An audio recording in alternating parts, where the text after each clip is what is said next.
I still wake up some nights, staring at the ceiling, trying to understand how everything unraveled so quickly.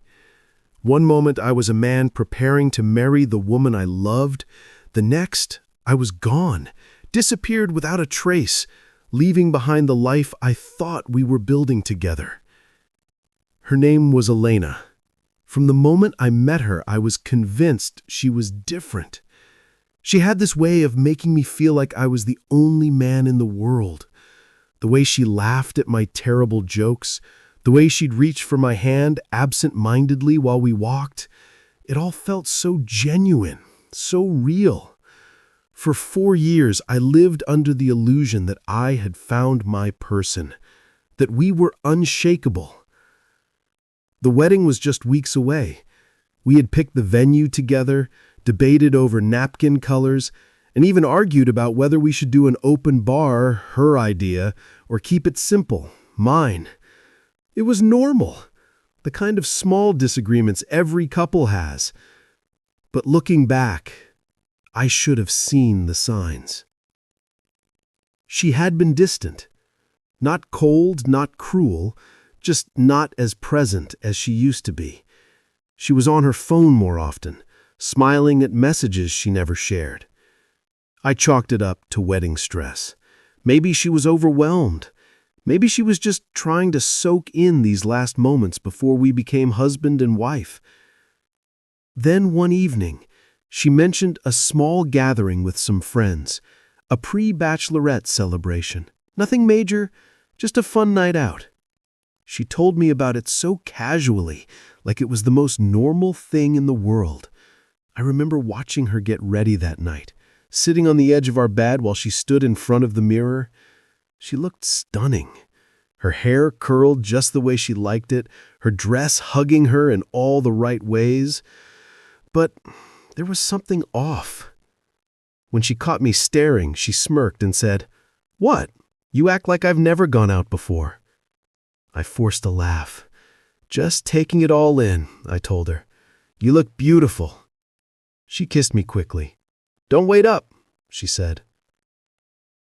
I told myself to let it go, that she deserved a night out, that I was being ridiculous for feeling uneasy. But something about the way she had said it, "Don't wait up," stuck with me. That night, sleep never came. I tossed and turned, my mind spiraling into places I didn't want to go. When she still wasn't home by 3 a.m., I did something I never thought I'd do. I checked her location. What I saw made my stomach drop. She wasn't at a restaurant or a friend's apartment. She was at a private residence on the other side of town, somewhere she had never mentioned before. I sat there for a long time, staring at the screen, my hands shaking. Every rational part of me tried to justify it. Maybe one of her friends lived there. Maybe they just decided to move the party. But deep down, I knew.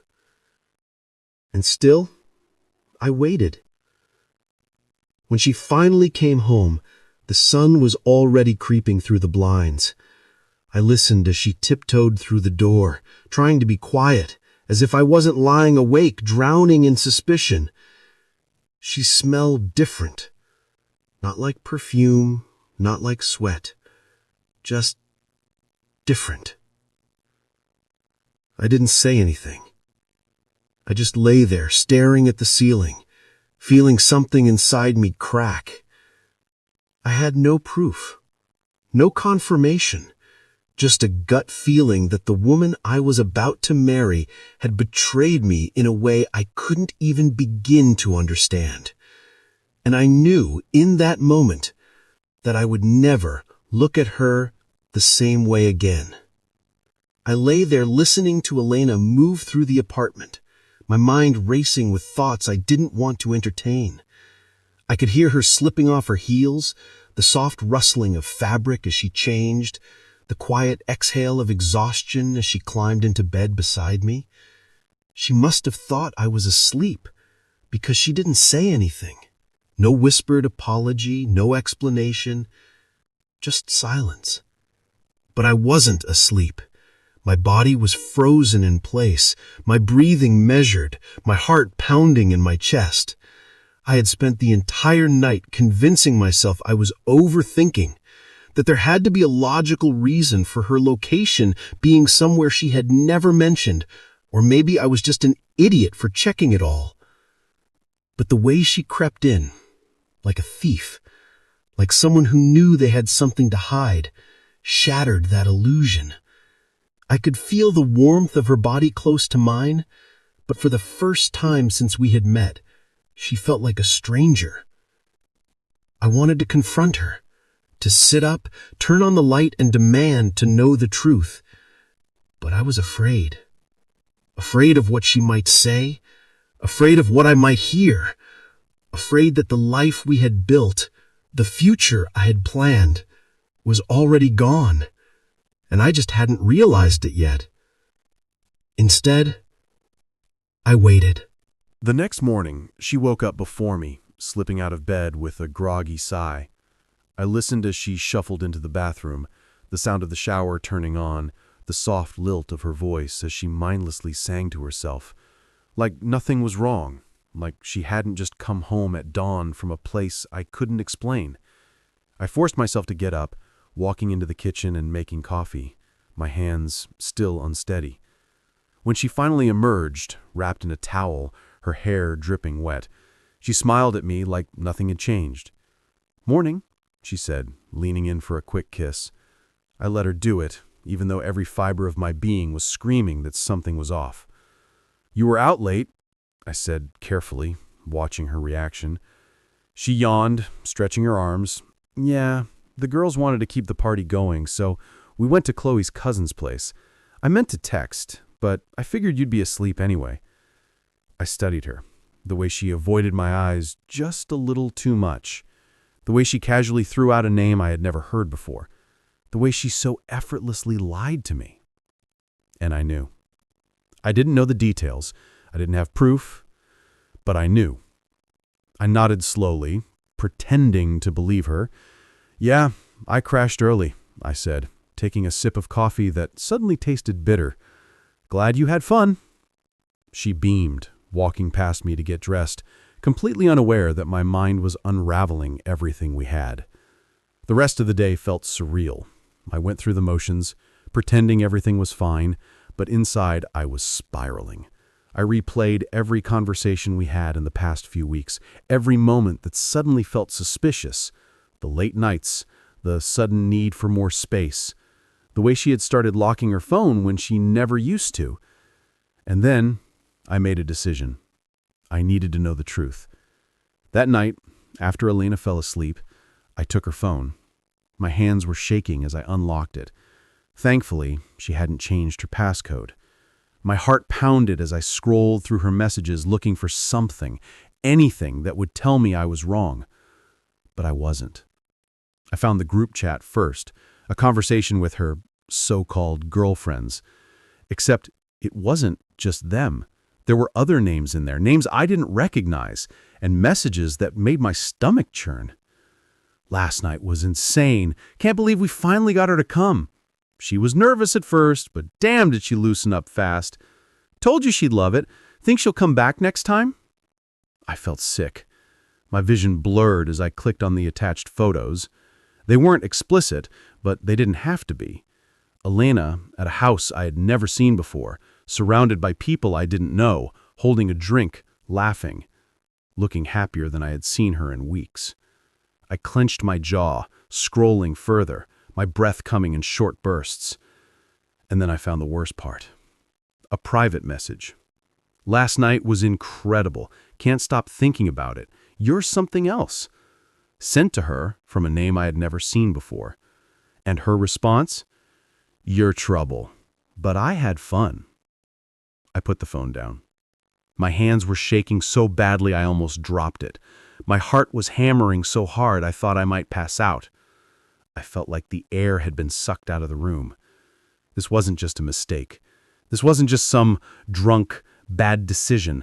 She had planned this. She had chosen this. And the worst part, She had come home to me afterwards, kissed me like nothing had happened, and slept beside me like I was nothing. I sat there, gripping the edge of the bed, my mind racing through 1,000 different emotions: rage, heartbreak, disbelief. But one thing became crystal clear. The woman I was supposed to marry wasn't the woman I thought she was. And this wedding? It was never going to happen. I didn't sleep that night. I couldn't. My mind kept replaying the messages, the photos, the smirk in her text that felt like a slap in the face. I lay there, staring at the ceiling, listening to the soft rhythm of her breathing, wondering how she could sleep so peacefully while my entire world was caving in. I thought about waking her up, demanding answers right then and there, forcing her to admit what she had done. But what would that change? She would lie. She would gaslight me, make me feel crazy for even asking. I had seen it before, heard the stories from other men who had been in my shoes. I never thought I'd be one of them. Morning came, and with it, a twisted sense of clarity. Elena moved through the apartment like it was any other day, completely unaware that I knew the truth. She kissed me on the cheek, poured herself a cup of coffee, and scrolled through her phone, probably texting the very people who had helped her betray me. I watched her, studied her every move, searching for guilt, hesitation, anything that showed she regretted what she had done. But there was nothing. "Hey," she said, casually glancing up at me, "we still need to go over the seating chart for the wedding." The words hit me like a punch to the gut. The wedding that would never happen. The wedding she still had the audacity to pretend was real while sneaking around behind my back? I forced a smile, nodding. Yeah, we should. I knew then that I couldn't just end it in some big dramatic confrontation. I needed to disappear, to walk away in a way that left her completely blindsided, the same way she had blindsided me. Let her feel the shock, the confusion, the emptiness. Let her wake up one morning expecting to be a bride and instead find nothing but silence. But first, I had to make sure she would never see it coming. The rest of the day, I played my part. I talked about the wedding like I still cared, nodded along when she mentioned final dress fittings and floral arrangements. I even agreed when she suggested we have dinner with her parents that weekend. All the while, I was planning my exit. As soon as she left for work, I got to work. I called my best friend Leo, the only person I knew I could trust. When I told him what happened, there was a long silence on the other end of the line. "Damn," he finally said. "You sure you don't want to confront her?" I shook my head, even though he couldn't see me. "No, she'll lie, she'll twist it. I don't want the drama, Leo. I just want out." He exhaled. "All right, man. What do you need?" "Help me disappear." And just like that, the plan was set. I started small. I took the essentials, my passport, a few changes of clothes, the important documents I didn't want her to have access to. I transferred money to a new account, making sure she wouldn't be able to touch a cent of it. I canceled the lease on our apartment, sending the notice to our landlord under my name only. She would have no warning. Then I wrote the letter. It took me hours to get the words right, to figure out how to tell her exactly what she had done to me without ever raising my voice. In the end, I kept it simple. Elena, I know. I know about the party. I know about the messages. I know about the man you spent the night with while I was at home thinking we were building a life together. I know it all. I won't waste my breath asking why. It doesn't matter anymore. I just wanted you to know that I see you for who you really are now. There won't be a wedding. By the time you read this, I'll be gone. I hope whatever you were looking for that night was worth it. Don't bother trying to find me.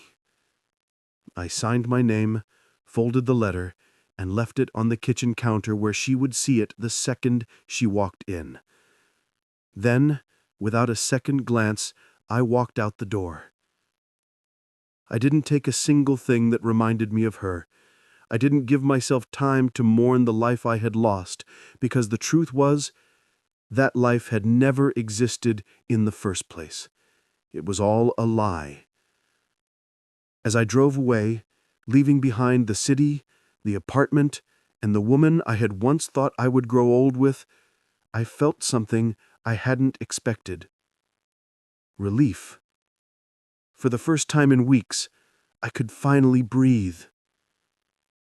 The strangest thing about disappearing is how easy it actually is.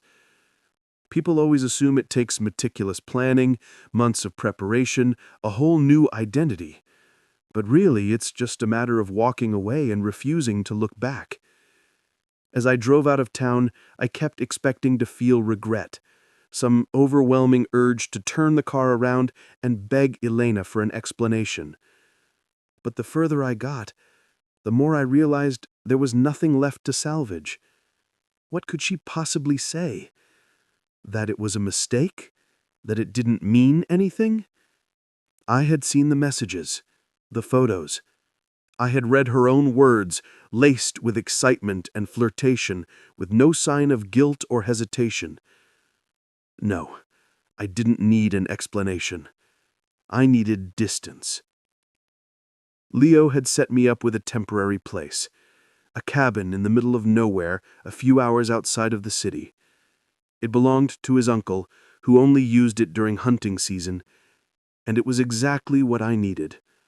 No internet, no noise, no reminders of what my life had just become. Just me, the quiet, and a stack of books I hadn't touched in years. As I pulled into the gravel driveway, I let out a long breath I hadn't realized I'd been holding. The cabin was small but sturdy, tucked away between thick pine trees that smelled like rain.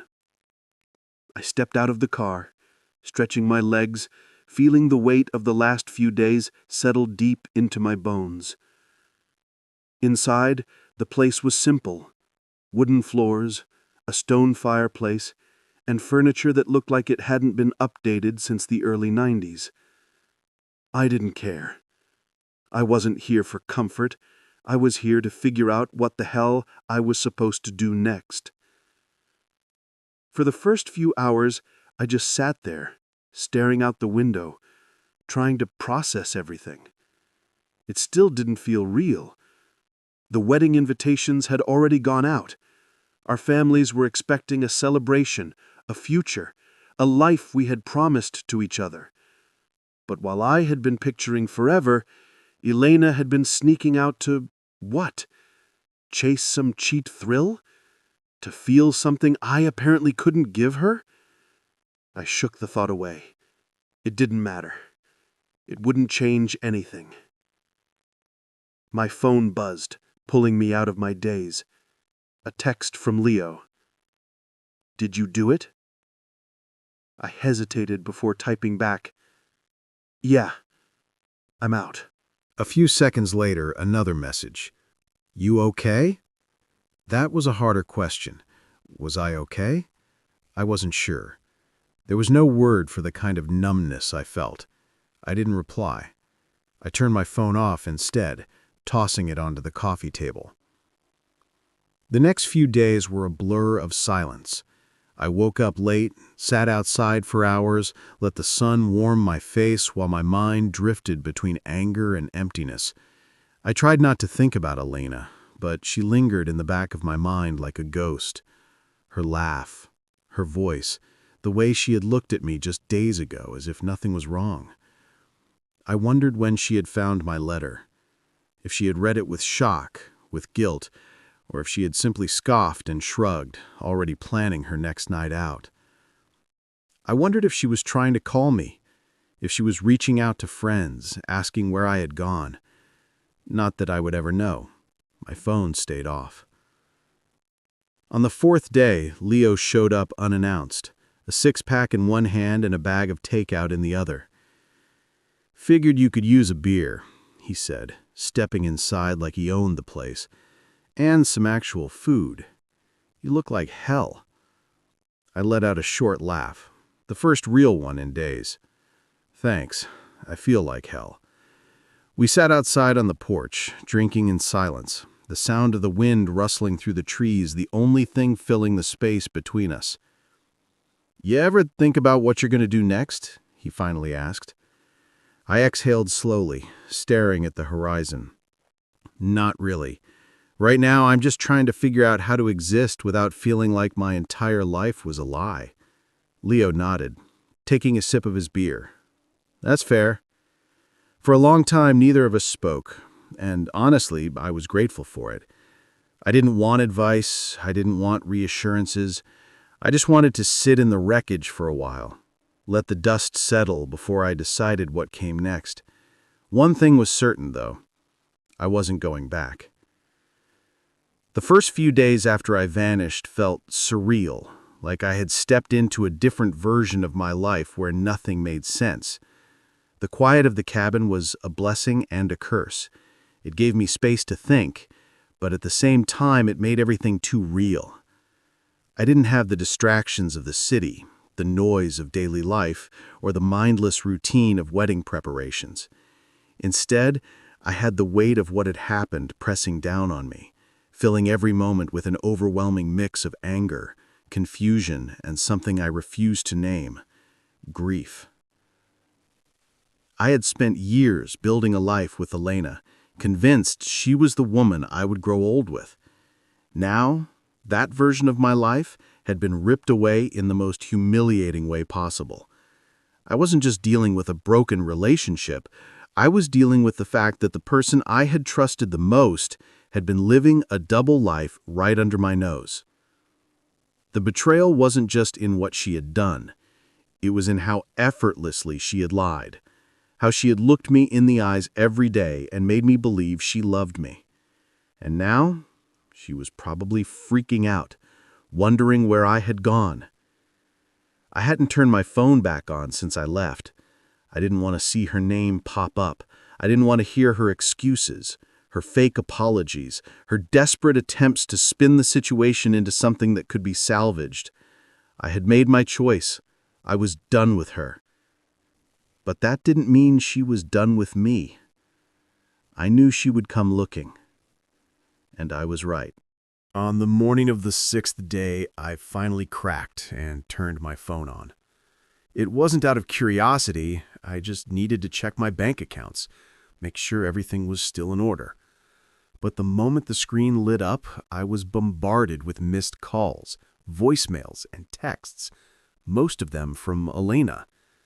I scrolled through the notifications, my stomach twisting as I read the desperate messages. "Where are you? What is this? Come home, let's talk about this. Please, I need to see you. This is insane, you're overreacting. At least tell me you're safe." The messages started off frantic, then softened into pleading, then slowly into frustration. The last few texts were shorter, colder. "You're being ridiculous. If you're gonna run away like a coward, maybe it's for the best." I clenched my jaw, my grip tightening on the phone.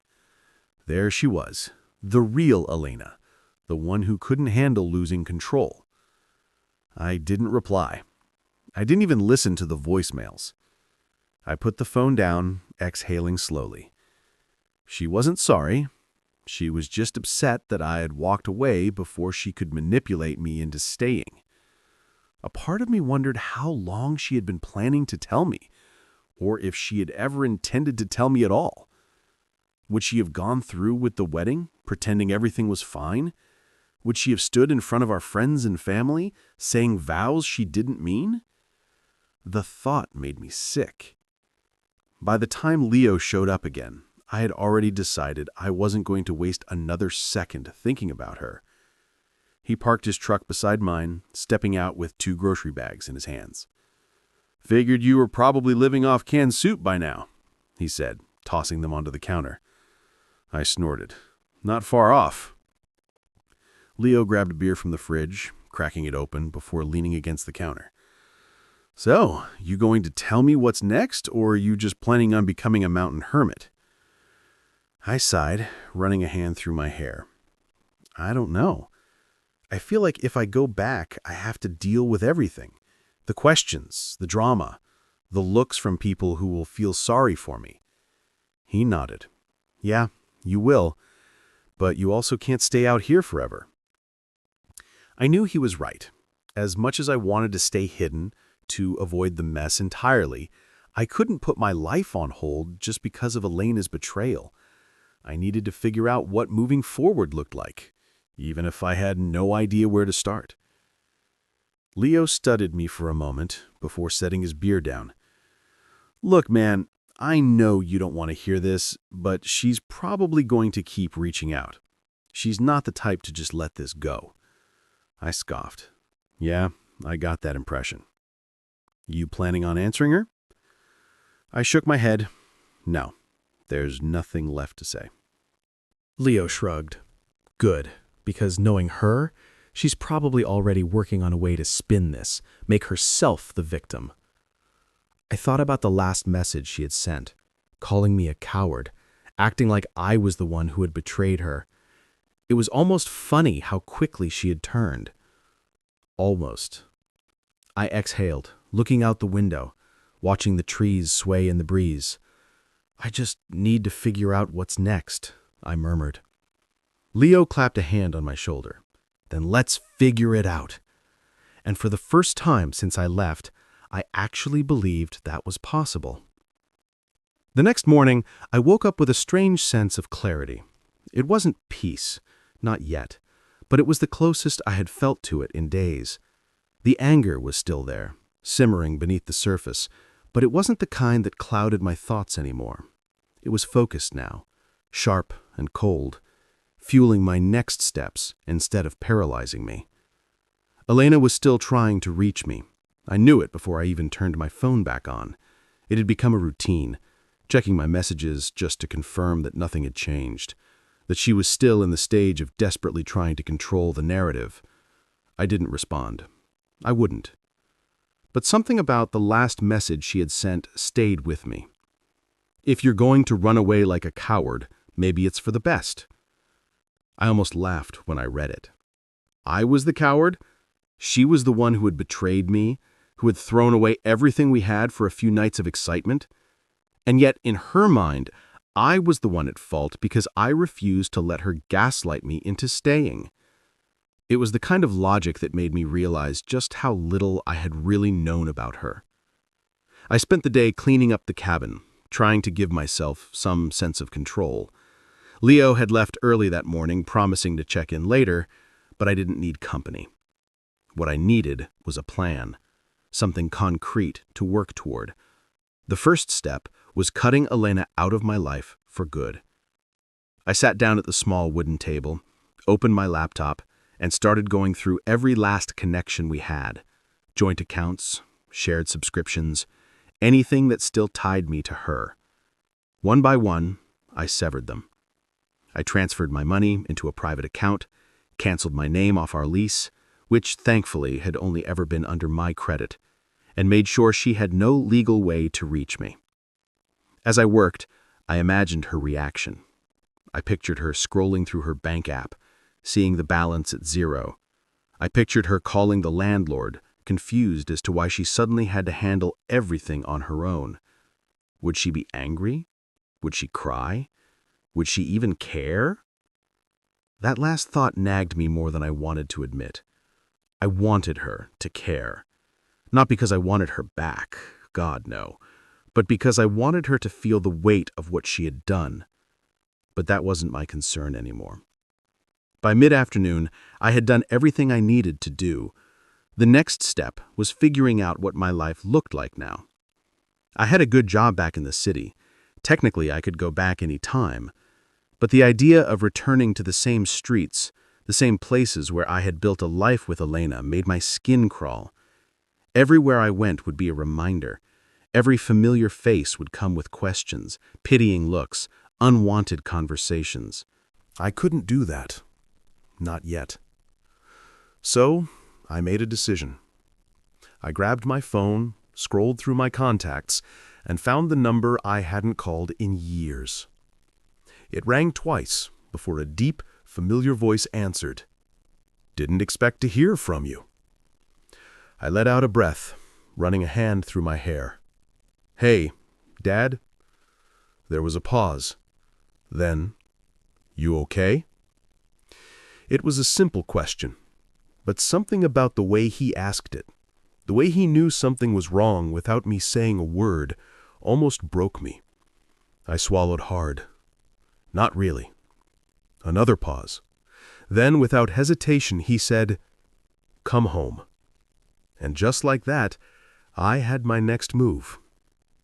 I packed my bags that night. It was strange, stuffing everything I owned into a single duffel, realizing how little I actually needed. A few clothes, my laptop, the essentials. Everything else could stay. None of it mattered anymore. The drive back to my hometown was long, stretching across miles of open highway, the sky darkening as I put more and more distance between myself and the life I had left behind. I hadn't been back in years, not since my mom passed. My dad and I were never particularly close. He was the quiet, reserved type, the kind of man who showed love in practical ways rather than words. When I left for the city, I never expected to return. But now, I had nowhere else to go. When I finally pulled up to the old house, the porch light was on, casting a dim glow against the worn wooden steps. The sight of it sent a strange mix of emotions through me. Nostalgia, relief, something close to grief. The front door opened before I even stepped out of the car. My dad stood there, arms crossed, watching me with an expression I couldn't quite read. He looked older than I remembered, the lines on his face deeper, his hair more gray than not. I shut the car door and exhaled. "Hey." He nodded, stepping aside. "Come in." The house smelled the same. Old wood, coffee, something faintly familiar that I couldn't quite place. I set my bag down in the hallway, suddenly feeling out of place in my own childhood home. My dad motioned toward the kitchen. "You hungry?" I almost laughed. Of course that was his first response. Not, "What happened?" Not, "Are you okay?" Just a quiet, unspoken offer of comfort in the only way he knew how. "Yeah," I admitted. He nodded, turning toward the stove. "Good. Sit down." I did, and for the first time in days, I felt like I wasn't completely alone. Sitting in my childhood home, I felt like I had stepped into another version of myself I had long buried. The wooden kitchen table was the same one I had eaten at as a kid, the scratches and dents in it telling stories of a life before I ever met Elena, before I ever knew what betrayal felt like. My dad moved around the kitchen with the same quiet efficiency he always had, pulling out a skillet, cracking eggs, flipping bacon. He didn't ask any questions, not yet. He just let the silence settle between us, unhurried, giving me space to speak when I was ready. It took me a long time to say anything. "She cheated," I finally muttered, staring down at the grain of the table. "That's why I left." I heard him pause, just for a second, but he didn't look surprised. He simply let out a slow breath, scraping the bacon onto a plate. "Yeah, figured it was something like that." I frowned, looking up at him. "What do you mean?" He shrugged, sitting down across from me with his own plate. "You sounded different on the phone, and I know you. You wouldn't just up and leave unless you had no other choice." I picked up a fork, pushing my eggs around. I did have a choice. I could have stayed. I could have confronted her. I could have let her explain herself. Would that have changed anything? I clenched my jaw. "No." "Then you did the right thing." I let out a bitter laugh. "Doesn't feel like it." He chewed his food slowly, thoughtful. "Not yet," he admitted, "but it will." I wasn't sure if I believed that. We ate in silence after that, the only sound of the faint hum of the fridge and the occasional clink of silverware. It was strange how normal it felt, like I hadn't just abandoned my entire life, like I hadn't just left behind a woman who had once been my whole future.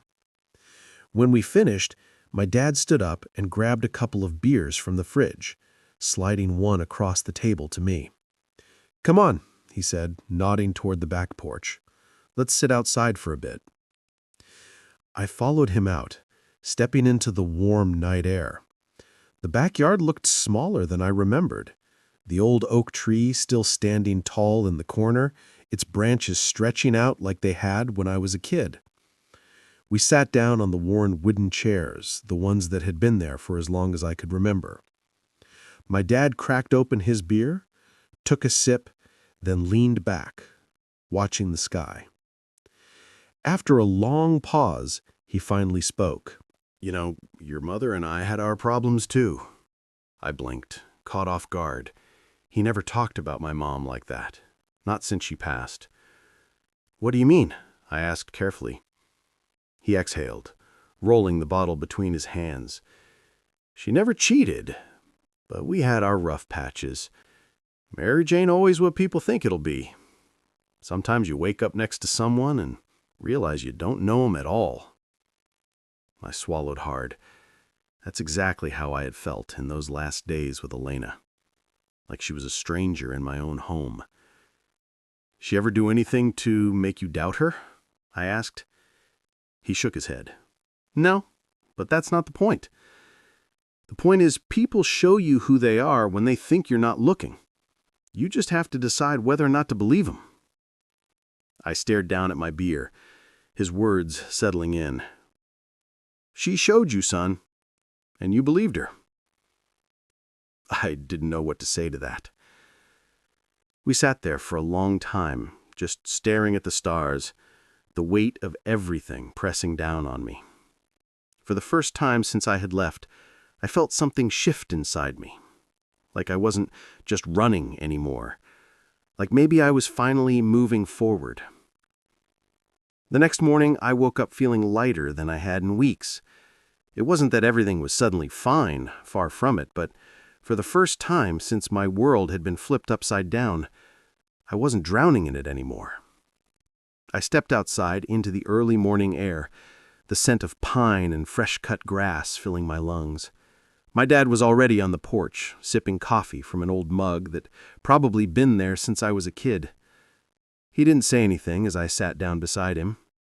For a long time, we just sat there, watching the sunrise over the backyard. Then, finally, he spoke. "So, what's next?" It was the question I had been avoiding, the one I hadn't been ready to face. But now I wasn't afraid of it. "I don't know," I admitted, "but I think that's okay." He nodded, taking another sip of coffee. "Yeah, it is." I thought about the life I had left behind, the apartment I would never step foot in again, the wedding that would never happen, the woman I had once believed would be my forever. It was all gone now. But for the first time, that didn't feel like a loss. It felt like freedom. I turned to my dad. "I think I want to stay for a while." A small smile tugged at the corner of his lips. "I figured you might." And just like that, I knew I had made the right choice. I wasn't running anymore. I wasn't lost. I was exactly where I was supposed to be.